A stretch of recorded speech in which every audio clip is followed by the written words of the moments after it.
কাউকেই এই দুর্নীতির আওতায় নিয়ে আসা হয়েছে এবং কাউকে ছাড় দেওয়া হবে। আমি ওনার ওখানে জয়েন করি 2014 সালে। অমিতম্বি উনি প্রধানমন্ত্রী কি, সিপিআর এর চেয়ারম্যান, এইসব পরিচয় দিয়ে যেখানে যেভাবে ওনার পরিচয়টা উনি দিতে পারেন সেখানে ওভাবেই দেয়। উনি সম্ভবত কোনো একটা দাতা গোষ্ঠীকে এই জিনিসটা দেখিয়ে হয়তো বা উনি বৃহৎ আকারের একটা স্বার্থ সিদ্ধি করেছে। ওরা আমাকে টর্চার করেছেন, রাস্তার মধ্যে আমি হয়রানি হয়েছি, শাহেদ সাহেবের দেওয়া মামলা ঝুলছি। এই শাহেদ আমারে আব্বু নিঃস্ব করে দিছে। আব্বু আমার 3 মেয়ের জামাইয়ের বাড়িতে আমার যে কত ছোট করছে, আমি শেখ হাসিনার কাছে, সরকারের কাছে এটা সুষ্ঠু বিচার, আমার 14 গোষ্ঠী আওয়ামী লীগ। আব্বু শাহেদ সাহেবকে আমি মানে ওনার প্রতিষ্ঠানিক দিক থেকে আমি ওনার ওখানে জয়েন করি 2014 সালে, কিন্তু আগের থেকেই আমি তাকে চিনি, জাস্ট চেনা জানার মধ্যেই সীমাবদ্ধ ছিল। যখন ওনার পত্রিকাটাতে জয়েন করি আমি তখনও আসলে জানতাম না যে ওই পত্রিকাটা শাহেদ সাহেবের, কারণ ওইটার মালিকানা নিয়ে তখন একটু ছিল, মানে আরেকজনের নামে ছিল ওই পত্রিকাটা।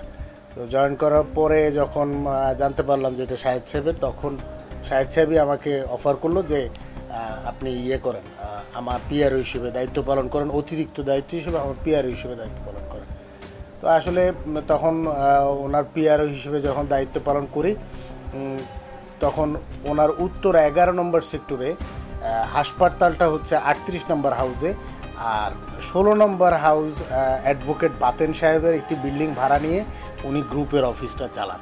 তো গ্রুপের অফিসটাতে মানে যাওয়ার পরে ওখানে আমাদের বসার ব্যবস্থা করা হয় এবং আমাকে দায়িত্ব দেওয়া হয় যে তার সে টকশোগুলো করে এগুলোকে একটু মডিফাই করে উপস্থাপন করা, তারপর সে বিভিন্ন ভিআইপিদের সাথে বসাবসি, ছবি তোলা, ফটো সেশন, এগুলো নিয়ে সুন্দর করে সাজিয়ে গুছিয়ে ওনার প্রমোট করা, ওনার যাবতীয় কর্মকাণ্ডগুলোকে প্রমোট করাই ছিল আমার দায়িত্ব। তো এরকম চলতে চলতে একসময় দেখলাম যে ওনার এখানে বিভিন্ন প্রজাতির লোকজন আসা যাওয়া করছে। বিভিন্ন প্রজাতির লোকজন বলতে দেখা যায় যে কোনো একটা উপজেলার চেয়ারম্যান আসছে একটা তদবির নিয়ে, আবার দেখা যায় যে কোনো একটা জায়গার থেকে আসছে যে গাজীপুর থেকে মনে করেন আসলো, ওরা যাত্রা প্যান্ডেল করবে বা জুয়ার আসর বসাবে, এই জাতীয় জিনিসগুলো আমার চোখে পড়ার পর আমি চিন্তা করলাম যে এইটা তো একটা কর্পোরেট অফিস, তো এখানে কেন এই ধরনের ইয়েগুলো বলছে যে শাহেদ সাহেব, মানে তখনই জানতে পারলাম যে শাহেদ সাহেব তদবিরবাজি করে তার দিন কাটায়। সকালবেলা মন্ত্রণালয়ে চলে যায়, মন্ত্রণালয়ে চলে গিয়ে ওখানে অমিতম্বি উনি প্রধানমন্ত্রী কি, সিপিআর এর চেয়ারম্যান, এইসব পরিচয় দিয়ে যেখানে যেভাবে ওনার পরিচয়টা উনি দিতে পারেন সেখানে ওভাবেই দেয়। কোথাও মেজর পরিচয় দেয়, ক্যান্টনমেন্টে ঢুকতে নিলে মেজর পরিচয় দেয়, আবার কোনো মন্ত্রণালয়ে গেছে যেখানে ওনাকে চিনে না ওখানে উনি অন্য পরিচয় দেয়, প্রধানমন্ত্রীর দপ্তরের পরিচয় দেয়। আর সাধারণ মানুষজন যখন তার কাছে টাকা এরকম দেখেছি যে তার কাছে অনেক মানুষ টাকার জন্য আসে, দেখা গেছে ওই বিভিন্ন আগে যে প্রতিষ্ঠান ছিল তার, ওই প্রতিষ্ঠানের দেখা যায় যে ফ্রিজ টেলিভিশনের টাকা, তারপরে মনে করেন এই পাওনাদাররা আসলে করে কি, পাওনাদারদেরকে শাহেদ সাহেব ওই যে গানম্যান দিয়ে ভয় দেখায়, রীতিমতো গানম্যান দিয়ে ভয় দেখা যায়, আমার থেকে টাকা নিতে আসলে আমি একদম এরকম ভয়ভীতি দেখায় প্রদর্শন করে তাদেরকে বিদায় করে।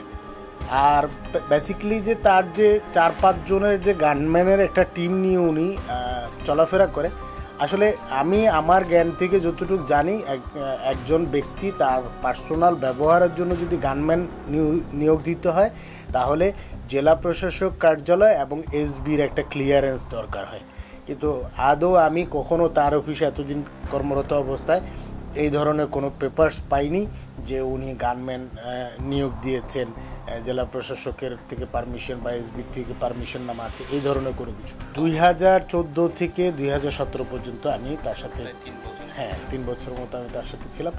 তো পরক্ষণে গানম্যানদেরকে কাছ থেকে যখন আমি জানতে চাই তখন তারা বললো যে আমাদেরকে এখানে পার মান্থলি 40,000 টাকা স্যালারি, আর উনি গাড়ির বহর নিয়ে চলাফেরা করতেন, যেমন মাঝখানে ওনার গাড়ি থাকতেন, আগে পিছিয়ে 2টা গাড়ি থাকতেন, এভাবে উনি চলাফেরা করতেন শান শওকতের সাথে, ঠিক আছে। আর রাস্তায় বেরোলে উনি করতেন কি, ওনার গাড়িতে একটা ফ্ল্যাগ লাগানো থাকতেন, সিপিআর, চেয়ারম্যান সিপিআর।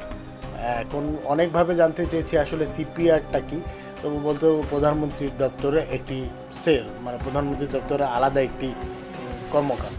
নিজের যেহেতু একটা পত্রিকা আছে, যেহেতু পত্রিকা এস্টাবলিশ করেছেন, পত্রিকার দেখা যায় যে 3 ভাগের 1 ভাগ নিউজই তার নামেই করা হয়। আবার এই পত্রিকাগুলো বিভিন্ন দপ্তরে পৌঁছে দেওয়া হয়। মানুষকে চেক দিয়ে ঘুরাইতে তার একটা মানে খুব ভালো একটা অভ্যাস। মানে চেক একটা দিবে, চেক একটা সাইনের সিগনেচারের মধ্যে 19-20 করে দিবে, হ্যাঁ, যে ব্যাংকে গেলে যখন ফোন দেয় তখন টাকাটা আটকে দেয়। তখন মানুষ ভুক্তভোগী যখন আসে তখন করে কি, তাকে দেখা গেলো 1 লাখ টাকার চেক দিয়েছে, তাকে 10,000 টাকা দিয়ে বলছে এটা দিয়ে আপাতত চলো, 2 দিন পরে আসো। এভাবে একটা চেকের এগেনিস্টে একজন মানুষকে 2 মাস 3 মাস এরকমও ঘুরতে দেখা গেছে। ওনার কাছে অজস্র মানুষ টাকা পাবে। আমার জানা মতে ওয়ালটনের শোরুম থেকে তার কাছ থেকে ব্যাপক একটা অ্যামাউন্টের বিল তাদের পক্ষে আছে। উত্তরার মধ্যে আমি যাদেরকে চিনি তাদের মধ্যে একজন হচ্ছে ওয়ালটনের ডিলার। একটা মোবাইলের শোরুম থেকেও তার কাছে প্রায় 6-7 লাখ টাকার মতো পাবে বলে আমি জানি। তো এভাবে ছড়াই ছিটাই সে কিছুদিন আগে একটা রিক্সার গ্যারেজের নামে, আপনারা হয়তো গণমাধ্যমে দেখেছেন যে রিক্সার মাধ্যমে সে আসলে রিক্সাগুলো 100টা রিক্সা সে নামিয়েছিল। গণমাধ্যমে তো বলছে 200টা রিক্সা, না, উনি 100টা রিক্সা নামিয়েছিলেন। 100টা রিক্সা উনি একটা স্লোগান দিয়ে এই রিক্সাটা নামিয়েছিলেন, প্যাডেল যার রিক্সা তার। মানে এখানে উনি সম্ভবত কোনো একটা দাতা গোষ্ঠীকে এই জিনিসটা দেখিয়ে হয়তো বা উনি বৃহৎ আকারের একটা স্বার্থ সিদ্ধি করেছে। প্রত্যেকটি রিক্সাতে রিজেন্ট হসপিটাল লেখা ছিল, প্রত্যেকটি রিক্সাতে রিজেন্ট হসপিটাল। এবং ওই জায়গাটা নিয়েও বেশ কয়েকবার দ্বন্দ্ব হয়েছিল। শাহেদ সাহেব বলছিলেন ওই জায়গাটি ওনার, এবং আরেক পক্ষ বলছিলেন না ওই জায়গাটি ওনার না, শাহেদ সাহেব দখল সূত্রে আছে। এর আগেও বারিধারা ডিওএইচএসে রিজেন্ট প্রতিষ্ঠা হওয়ার আগে আমি শুনেছি যে সে বারিধারা ডিওএইচএসে 4 স্টার গ্রুপ নামে একটা প্রতিষ্ঠান চালাতো। 4 স্টার গ্রুপের কর্মকাণ্ড ছিল যে বিভিন্ন জায়গায়, আশুলিয়াতে, তারপরে কক্সবাজারে, বিভিন্ন জায়গায় টাইম শেয়ারিংয়ে সে কর্তৃক মানুষের থেকে টাকা নিত। টাইম শেয়ারিংয়ের কথা বলে ফ্ল্যাট অ্যাপার্টমেন্ট করবে, Cox city, Cox model city, এভাবে সে টাইম শেয়ারিংয়ের নামে মানুষের থেকে টাকা নিত। এক রাতে নাকি ওখান থেকে সে লাপাত্তা হয়ে যায়। লাপাত্তা হয়ে যাওয়ার পরে নাকি রিজেন্ট করে। ওনার MLM ব্যবসাটা তো 2011 সালে, তো আমরা ধানমন্ডিতে যাতায়াত করতাম, তখন জানতাম যে BDS ক্লিক ওনার এই MLM কোম্পানিটা। তো হঠাৎ করে একদিন টিভিতে দেখি যে মানে ফলোভাবে নিউজ হচ্ছে যে MLM কোম্পানির প্রতারণা। তখন আমরা পত্রপত্রিকার মাধ্যমে জানতে পারি যে শাহেদ করিম, তখন তো উনি শাহেদ করিম ছিলেন। তো যখন তাকে আমি এই কথাটা বলি যে স্যার আমি আপনার সাথে কন্টিনিউ করতে পারবো না, তখন সে আমাকে বলে যে দেখো, আমার সাথে যারা কাজ না করে হয় লুলা হয়ে রাস্তার মধ্যে ভিক্ষা করবে, আর নাহলে জেলের ঘানি টানতে টানতে তার জীবন পার হবে। এই ভয়ভীতি দেখিয়ে সে মোটামুটি আমাকে 3 বছরের মতো তার কাবুতে রেখেছে। কিন্তু আমি যখন যেদিন আমাকে 8 ঘন্টা উত্তরা পশ্চিম থানায় বসিয়ে রাখা হয়েছিল, আমি ডিটারমাইন্ড ছিলাম যে আমি আর কাজ করব না। একদম সিরিয়াসলি পর্যায়ে যখন তার সাথে আমার টকঝোক হয়, আপনার অ্যাডমিনকে বলেন যে আমার রিজাইন লেটার অ্যাকসেপ্ট করতে, উনি করেনি। তখন আমি বলেছি না, আমি করবই না আপনার এখানে। তখন আমাকে করছে কি 8 ঘন্টা উত্তরা পশ্চিম থানায় বসায় রাখছিল। তখন ওখানকার ওসি ছিলেন আলী হোসেন, আমাকে বারবার বলছিলেন যে আপনি আপনার চেয়ারম্যানের সাথে সম্পর্ক উন্নয়ন করেন। তখন আমি পরিশেষে বাধ্য হয়ে 8 ঘন্টা পরে আবার চেয়ারম্যানের সাথে সম্পর্ক উন্নয়ন করে। বাট এর কিছুদিনের মধ্যে আমি করছি মালয়েশিয়াতে ফ্লাই করে আমি মালয়েশিয়া চলে যাই। 4 দিন মালয়েশিয়া থাকার পরে আমি আমার কাজিন ব্রাদারের কাছে ব্রুনাইতে চলে যাই। তো উনি দেখেন 2টা জায়গায়, ব্রুনাই এবং মালয়েশিয়া 2 জায়গায় কিন্তু আমার নামে একটা চিঠি প্রদান করেছে। যেমন আমি যেদিন চলে গেছি, আমি চলে গেছি 4 তারিখ দিবাগত রাতে, উনি 5 তারিখ দৈনিক নতুন কাগজে একটি বিবৃতি দেন যে সোহাগ আরিফিন আমাদের সাথে নেই, সোহাগ আরিফিনের সাথে যদি কারো সম্পর্ক থাকে নিজ দায়িত্ব করবেন। এই ধরনের 5 তারিখে একটি চিঠি নিউজ আকারে উনি প্রকাশ করেন। এরপরে ঠিক 12 দিন পরে উনি আমার নামে একটি মামলা দায়ের করে উত্তরা পশ্চিম থানায় 20 লক্ষ টাকা আত্মসাতের মামলা করে। তো দেখেন, আমি 12 দিন পরে মামলাটি করে আমার নামে। এর মধ্যে উনি এই কপিগুলো নিয়ে ইয়েতে যায়, মালয়েশিয়া হাইকমিশন দূতাবাসে যায় এবং ব্রুনাই দূতাবাসে যায়। গিয়ে ওনাদেরকে ওখানে পরিচয় দেয় আমরা প্রধানমন্ত্রীর দপ্তর থেকে এসেছি, এই ছেলেটার এই অবজেকশন আছে। হ্যাঁ, তখন আমাকে ব্রুনাই এবং মালয়েশিয়া হাইকমিশনে আমাকে অবগত করে এই বিষয়গুলো। তখন আমি দেশে ফেরত আসি। দেশে ফেরত এসে আত্মসমর্পণ করে কোর্ট সারেন্ডার করি। আল্লাহর রহমত, যেই কোর্টে আমি আত্মসমর্পণ করি ওই কোর্টেই শাহেদের নামে 11টি মামলা ছিল শাহেদের বিরুদ্ধে। তখন ম্যাজিস্ট্রেট আমাকে জামিন দিয়ে দেয়। আমার নিজের পরিকল্পনা মতো আমি ফেসবুক থেকে বিভিন্ন গণমাধ্যমের মাধ্যমে আমি তার নামে লেখালেখি শুরু করি। তো একটা পর্যায়ে সে আমাকে মুঠোফোনে ফোন দেয় এবং তখন সে আমাকে বলে যে দেখো আগে কি করেছি না করেছি তা তো বিষয় না, এখন আমি প্রধানমন্ত্রী APS এর দায়িত্ব পালন করছি। আমি যদি ঢাকা শহরে 4টা থানায় তোমার নামে কইসা 4টা মামলা দিই, তুমি কি কিছু করতে পারবা? এই ধরনের হুমকি আমাকে প্রদর্শন করে। ওনার স্টাফদেরকে উনি নিজে মারতে স্বাচ্ছন্দ্য বোধ করতেন।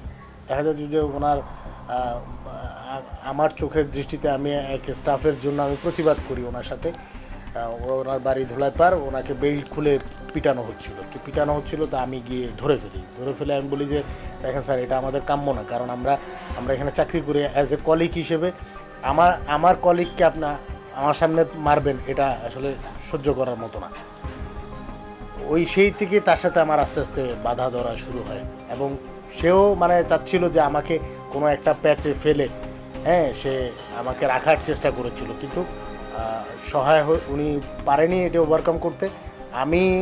আমি দেখিয়ে দিয়েছি যে আমি নত স্বীকার করতে আমি রাজি না অন্যায়ের কাছে, এবং আমি এই মামলা চলমান অবস্থায় সে মানিকগঞ্জ থানায় আমার নামে বিস্ফোরক দ্রব্য আইনে মামলা দিয়েছে, আমি তাও তার কাছে নত স্বীকার করিনি। আমি এখন পর্যন্ত তার এই 3.5 বছর ধরে এই মামলা আমি বয়ে বেড়াচ্ছি। খুবই নিম্নমানের মেশিনারিজ দিয়ে উনি হাসপাতাল পরিচালনা করতেন। নন মেট্রিক একজন লোককে উনি ডাক্তার হিসেবে নিয়োগ দেন। আমার এমন অবস্থা হয়ে গেছে যে আমি মুখ দেখানোর যন্ত্রণা হয়ে গেছে। আমার একটা সন্তান, ছেলে কি একটা সন্তান কি মায়ের কাছে 20 লক্ষ টাকা একটা টাকা?